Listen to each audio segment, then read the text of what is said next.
am o problemă mare, colosală, monumentală și acea problemă este CPU bottleneck. Ei, am schimbat un 3080 Ti cu un RTX 4090 și acum am bottleneck. Ei, eu mă gândeam că acel bottleneck va fi infim, poate un 10-15%. Ei, după o lună de teste, cam așa, am observat că de fapt bottleneck-ul este undeva între 30 și 50%. Depinde foarte mult de joc. Și am zis ce să fac. Astăzi facem un transplant. Schimbăm placa de bază, RAM și procesorul. Haideți să vedem.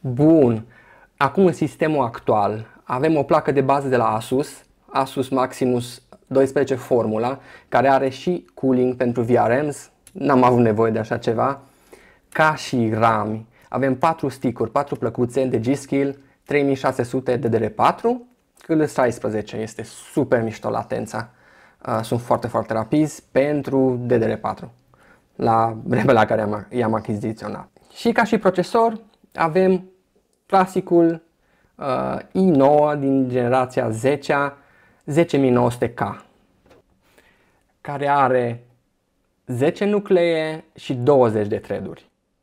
Și acum să trecem la componentele care vor înlocui vechiul sistem.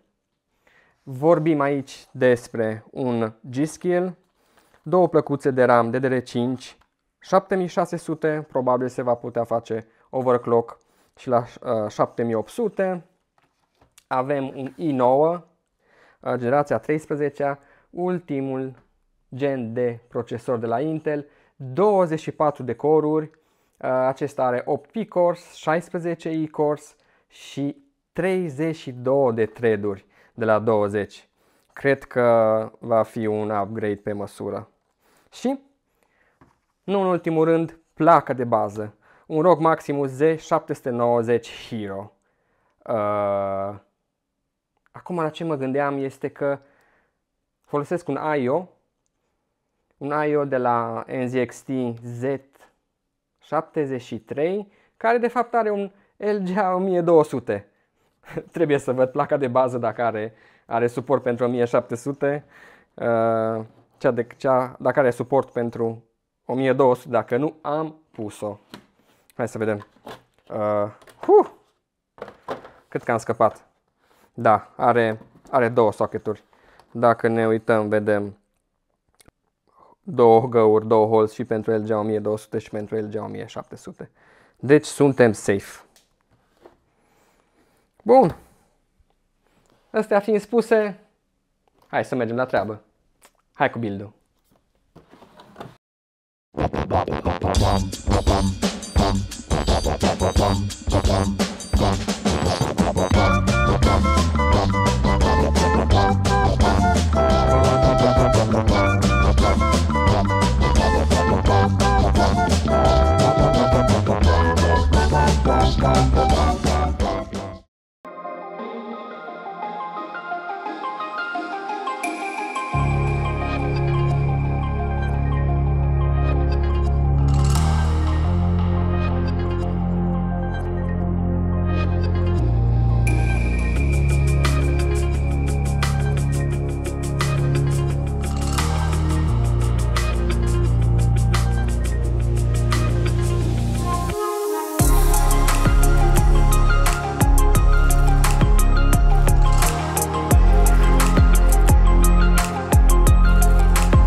E Dan, în sfârșit. E doar 12 și 17 minute. Nici n-a durat foarte mult, ce să zic. Măcar bine că e Dan. Acum întrebarea este... Avem post.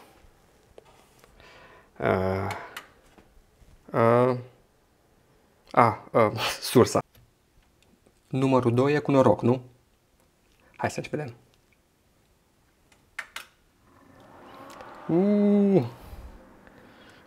Hai.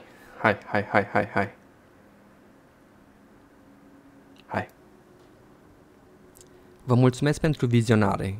Eu sincer zic că sistemul a ieșit super bine. Ne vedem în următorul video la Benchmarks, dar până atunci să lăsăm pe Cătă să se bucure puțin. Atât. Yes!